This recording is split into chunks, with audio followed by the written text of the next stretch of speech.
Hai guys, ketemu lagi bersama Line Cinema. Kali ini kita akan meringkas sebuah film berjudul Escape.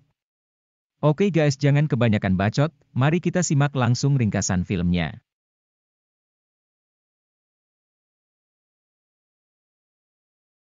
Cerita diawali dari sebuah penjara federal Benwater yang terletak di bagian barat negara Amerika Serikat. Terlihat seorang pria yang sedang menjalani hukuman. Pria ini bernama Ray Breslin. Namun di dalam penjara sebenarnya ia sedang menguji sebuah sistem keamanan dan pertahanan sebuah penjara. Banyak pemerintahan di seluruh dunia membayar mahal Ray Breslin untuk menguji tingkat keamanan sebuah penjara. Sampai saat ini ia sudah membobol 14 penjara dengan tingkat keamanan nomor 1 di dunia. Kali ini ia mendapatkan kesempatan untuk menguji sebuah penjara di Colorado, negara bagian barat Amerika Serikat. Sepertinya ia dengan mudah saja membobol sistem keamanan penjara ini. Setiap jengkal dan langkah ia memperhatikan gerak-gerik penjaga dan fasilitas pendukung keamanan di penjara itu. Ia pun mempelajarinya dengan teliti. Namun ia tidak akan bisa bekerja sendiri untuk membobolnya. Ia pun dibantu oleh 2 orang tim yang ia miliki.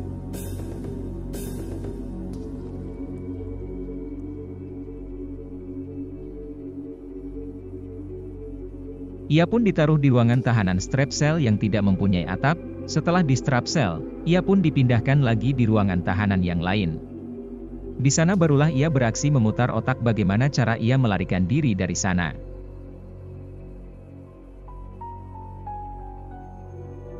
Sungguh cerdas dan pintar, semua material yang ia dapat, itu semua bisa menjadi bahan untuk melarikan diri.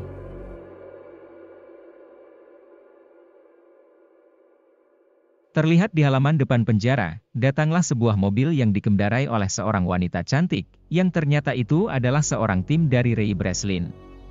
Kemudian tiba-tiba mobil itu pun meledak di halaman parkir penjara. Ternyata ledakan itu hanya trik mengalihkan perhatian para sipir penjara saja, dan ini adalah salah satu trik yang dimainkan oleh Ray Breslin.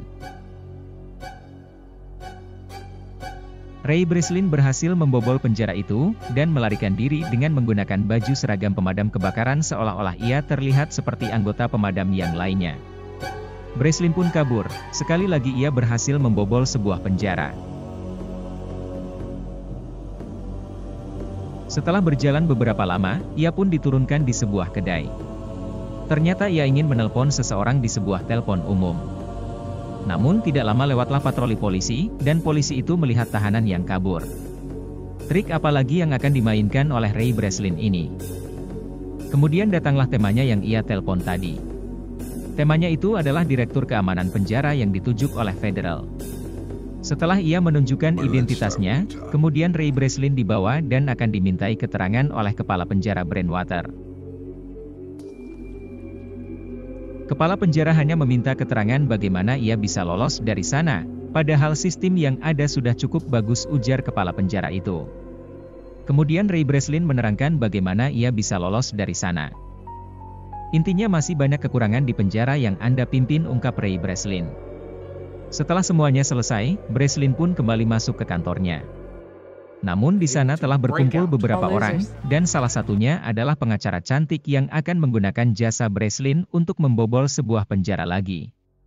Namun kali ini sepertinya bukan hanya sekedar membobol sistem keamanan penjara saja.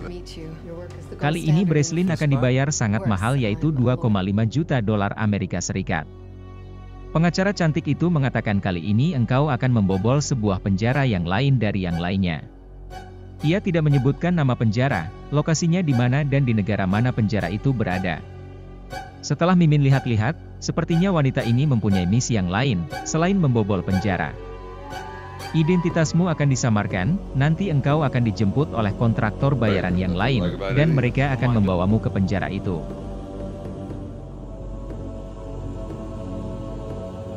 Kemudian Breslin pun berjalan-jalan, setelah tidak lama ia pun ditangkap dan dipukuli.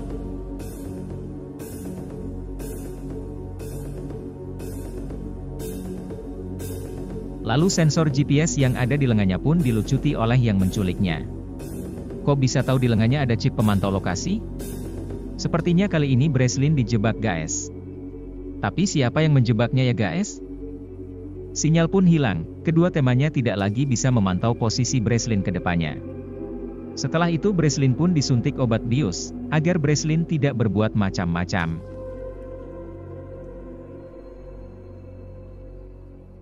Sungguh kali ini Breslin benar-benar dijebak.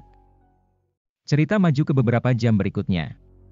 Akhirnya sampailah Ray Breslin di sebuah ruangan 3x3 berdindingkan kaca setebal 15 mm.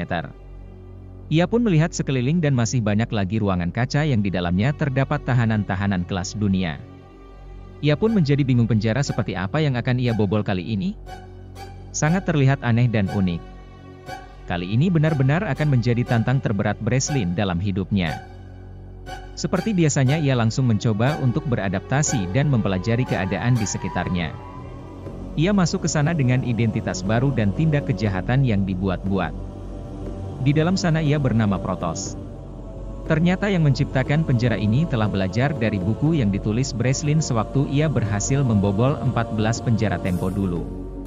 Jadi ia belajar dari kekurangan-kekurangan penjara lain yang dibobol Breslin. Makanya penjara kali ini adalah kesempurnaan dari semua kesalahan penjara lainnya. Kemudian Breslin dibawa ke ruangan interogasi, Breslin pun berhadapan langsung dengan kepala penjara. Penjara ini terkenal sadis dan berbahaya, apalagi kepala penjaranya yang gila akan uang, karena ia pun dibayar lebih untuk menahan tahanan yang kelas berat agar tidak bisa keluar lagi dari sana. Bahkan ada yang sampai tewas karena dihajar oleh sipir-sipir penjara, di bawah perintah kepala penjara. Namun Breslin pun tetap tenang menghadapi ini. Mungkin karena ia sudah sangat ahli dan berpengalaman.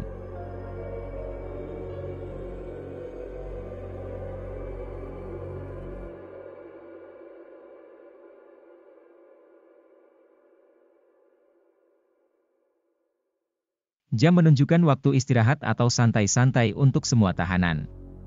Mereka semua berkumpul di aula, banyak sekali penjahat dari berbagai negara yang ditahan di sana. Sesampainya di aula itu, seperti biasa Ray Breslin melihat-lihat sekeliling. Namun ia dihadang oleh seseorang, kita sebut saja namanya Karim. Ia adalah ketua geng penjual ganja, ia dan rombongannya sepertinya akan memberi pelajaran terhadap Breslin. Perselisihan itu dilerai oleh seseorang yang bernama Rottmeier. Lalu mereka saling berkenalan satu sama lain, semenjak dari itu mereka berdua menjadi sangat akrab. Lalu Breslin mengajak Rottmeier bekerja sama untuk meloloskan diri. Apa yang harus aku lakukan, ungkap Rottmeier. Kemudian Breslin mengatakan, aku mau ke ruangan pengasingan. Tanpa basa-basi mereka berdua berkelahi membuat keributan agar mereka berdua ditaruh ke ruangan pengasingan. Perkelahian itu hanya pura-pura saja. Dengan ia bisa ke ruangan pengasingan, ia akan menyelidiki kira-kira apakah ada akses keluar ataupun petunjuk lain di sana.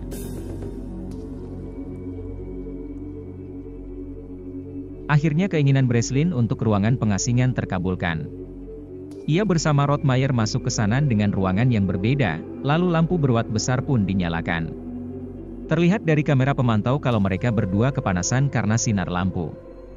Namun di sana sepertinya Breslin menemukan sebuah panel, yang tentunya di bawah panel itu pasti ada sebuah akses. Cerita kembali ke kantornya Breslin. Terlihat dua teman Breslin menaruh rasa curiga terhadap pimpinan mereka. Mereka menanyakan bagaimana perampok itu tahu bahwa di lengan Breslin dipasangi alat pelacak? Sedangkan yang mengetahuinya hanya kita saja. Lalu ia mengelak, mereka pasti tahulah kalau Breslin dipasangi alat pelacak, alasan bosnya Breslin yang sepertinya sudah bekerja sama dengan kepala penjara si Hobbs. Lalu Breslin pun diperiksa oleh dokter di penjara itu, yaitu Dr. Dani. Di sela-sela pemeriksaan, Breslin pun menanyakan di mana lokasi penjara ini berada. Namun sepertinya dokter itu tidak berani mengatakan tentang keberadaan penjara yang aneh ini. Lalu dokter pun pergi, kelihatan Breslin sepertinya mengalami dehidrasi yang sangat tinggi. Keesokan harinya Breslin meminta kepada Rottmeier untuk mencarikan sebuah lempengan dengan permukaan yang mengkilap. Lempengan itu berfungsi untuk memantulkan panas, agar baut-baut yang sudah berkarat itu bisa memuai dan panelnya pun bisa dibuka. Akhirnya Rottmeier ingin menghadap Boshoff. Setelah lama berbicara akhirnya, Rottmeier membuat Hobbs kesal, lalu ia disemprot air ke dalam mulutnya. Ketika selesai disemprot, Rottmeier pun mengambil lempengan kecil di lantai tepat di bawah meja Boshoff.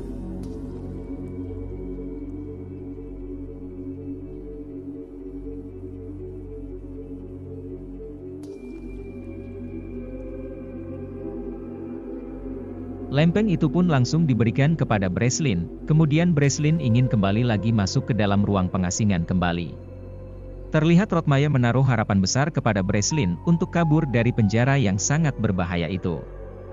Rottmeier pun mengancam Breslin, seandainya ia tidak bisa keluar dari sana maka ia akan membunuh Breslin. Breslin hanya minta waktu 5 menit saja untuk mencari jalan keluar. Jadi Rottmeier harus berpura-pura seperti orang gila, agar fokus HOB hanya tertuju ke Rottmeier. Keesokan harinya di sela-sela makan siang Rottmeier pun beraksi dan bikin ulah kembali. Kali ini lawannya adalah Karim. Sebenarnya Karim ini belum tahu rencana mereka. Langsung saja Rottmeier membuli Karim sehingga Karim pun langsung naik pitam. Mereka pun berkelahi dan keributan kembali terjadi.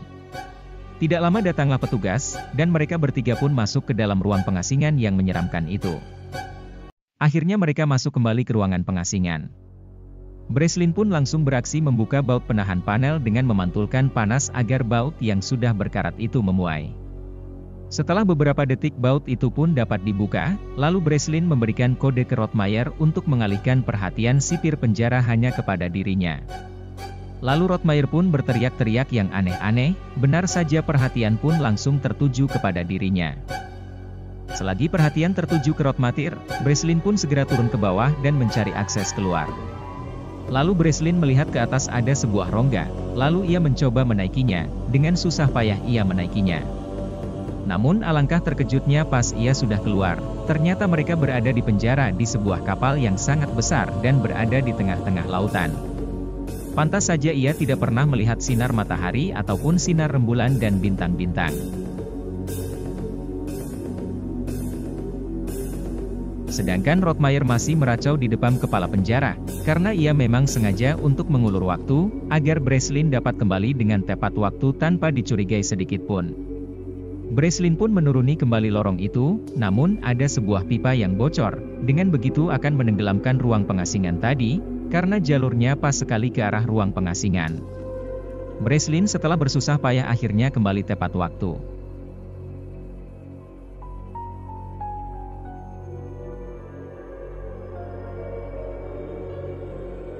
Kemudian mereka langsung dievakuasi dari ruang pengasingan, dengan keadaan yang sangat menegangkan. Cerita kembali ke daratan, terlihat dua teman Breslin menanyakan kepada bos, kenapa pencairan dana ini terlalu lama, sedangkan biasanya cukup paling lama 2 minggu, sedangkan ini sudah 2 bulan. Si bos pun berkelit kalau dengan pembayaran sebesar 2,5 juta dolar memang memakan waktu yang lama. Padahal uang itu sudah masuk ke rekening pribadi si bos. Lalu si bos pun menelpon kepala penjara, agar Breslin tetap berada di dalam sana untuk selamanya. Selagi pembayaran pas, Breslin akan sampai mati di dalam penjara ini. Kita berada di penjara di dalam kapal yang sangat besar, dan berada di tengah-tengah lautan, jadi kita harus menjalankan rencana yang lain lagi. Sekarang aku butuh kacamata dan peralatan lainnya, karena aku akan mencari koordinat di mana tepatnya kita berada, namun adakah temanmu di luar sana yang bisa dimintai bantuan, ungkap Breslin. Tenang saja, aku mempunyai teman di luar sana yang mempunyai utang budi, kita bisa meminta dia mengirimkan helikopter untuk menjemput kita. Lalu peralatan lain dan kacamata telah didapat, namun kita butuh orang untuk bisa melihat bintang di langit. Pastilah ke Karim mereka akan meminta tolong. Kemudian Karim pun beribadah malam di atas, namun tidak benar-benar di atas. Namun Karim tetap bisa melihat bintang dan langit. Karim pun langsung meneropong arah bintang dengan alat yang dibuat Breslin. Setelah melihat data yang didapat oleh Karim, Breslin pun tahu di mana tempat ini berada. Kita berada dekat dengan perairan Maroko. Lalu Breslin mendatangi kembali dokter untuk meminta bantuan kepadanya. Akhirnya setelah dirayu, dokter itu pun mau menolong mereka. Dan Breslin pun memberitahukan siapa dirinya yang sebenarnya. Cerita kembali ke Breslin dan John Mayer. Dokter itu mau membantu kita, ungkap Breslin ke Mayer. Mari kita selesaikan ini semua, ungkap Breslin kepada Mayer. Kemudian mereka akan melakukan aksi terakhir. Mereka akan membuat keributan kembali untuk mengalihkan perhatian sipir penjara. Kepala penjara pun terus mengawasi hari ini, karena ia telah mendapatkan info yang sengaja dibocorkan kepadanya. Tidak lama pecahlah keributan besar di aula, baku hantam pun terjadi, penjaga penjara pun kalang kabut dibuatnya. Setelah beberapa menit keributan berlangsung, Breslin, Meyer dan Karim pun meninggalkan tempat itu untuk kabur dari sana dengan jalan keluar yang sudah Breslin siapkan. Sayangnya Karim pun tertembak di bagian perut. Tapi ia tetap dibawa untuk keluar dari sana. Mereka terus berlari sambil ditembaki oleh sipir penjara. Melewati ruangan demi ruangan mereka berjuang untuk hidup mereka.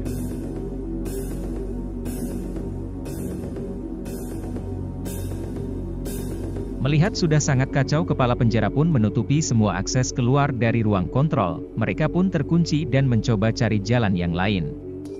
Sudah 14 penjara yang Breslin bobol, namun ini penjara yang tersusah yang pernah ia lakukan. Pintu sudah tertutup semua, mereka harus mempunyai rencana lain untuk kabur. Kepala penjara pun mengutus pengawalnya untuk mengejar rombongan Breslin. Helikopter yang dijanjikan Meyer pun sedang di perjalanan, sedangkan mereka masih kebingungan di mana akses yang masih tersisa, sedangkan akses yang direncanakan Breslin sudah tertutup semua. Karim pun sudah tidak kuat lagi untuk berlari, ia menyuruh Breslin dan Meyer terus melanjutkan pelarian, biarlah aku tinggal dan menghambat mereka di sini, ungkap Karim. Breslin pun terus mencari cara agar lolos dari sana.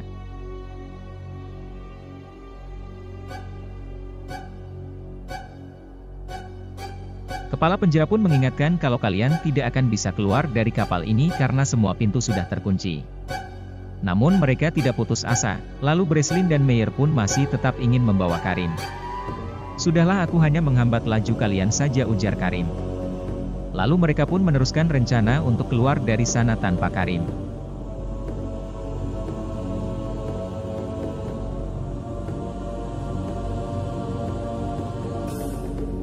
Karim pun menembaki sipir penjara yang mengejar mereka, namun Karim pun tetap tewas, ia diberondongi puluhan peluru. Dan Breslin masih terus menghindari kejaran sipir penjara yang terus menembakinya. Duel Breslin dengan kepala sipir pun tak terelakkan lagi, baku hantam terjadi. Dengan sisa-sisa tenaga Breslin pun cukup kewalahan menghadapi laki-laki bertubuh besar ini, namun pada akhirnya Breslin pun mampu mengakhiri dengan kemenangan.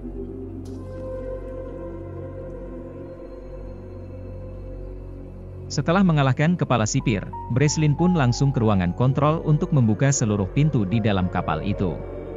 Akhirnya Meyer pun berhasil keluar dari kapal itu, pas saja waktu ia keluar helikopter pun telah sampai di sana.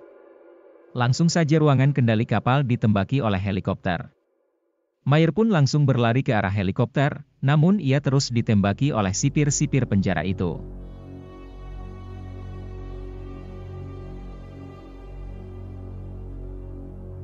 Selagi di atas terjadi pertempuran yang sengit, Breslin pun masih mencari akal untuk menyelamatkan diri. Dan pada akhirnya ia memasuki tangki air pembuang. Meyer pun masih sangat sibuk dengan urusannya.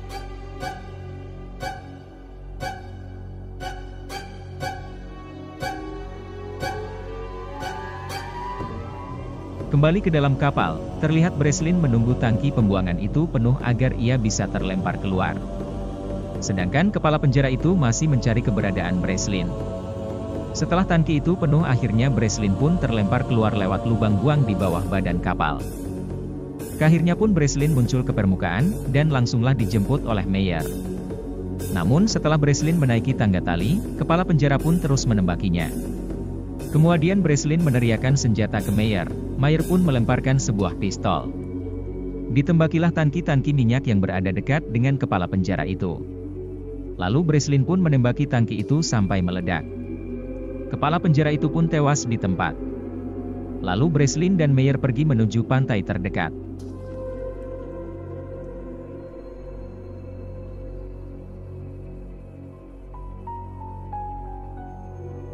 Setelah sampai di pantai, tiba-tiba terlihat sebuah mobil menghampiri mereka. Ternyata itu adalah anak buah Rottmeyer dan putrinya, ia datang untuk menjemput sang ayah. Oke guys. Sekian dulu ringkasan film Escape kali ini. Sampai ketemu lagi di ringkasan film berikutnya ya guys.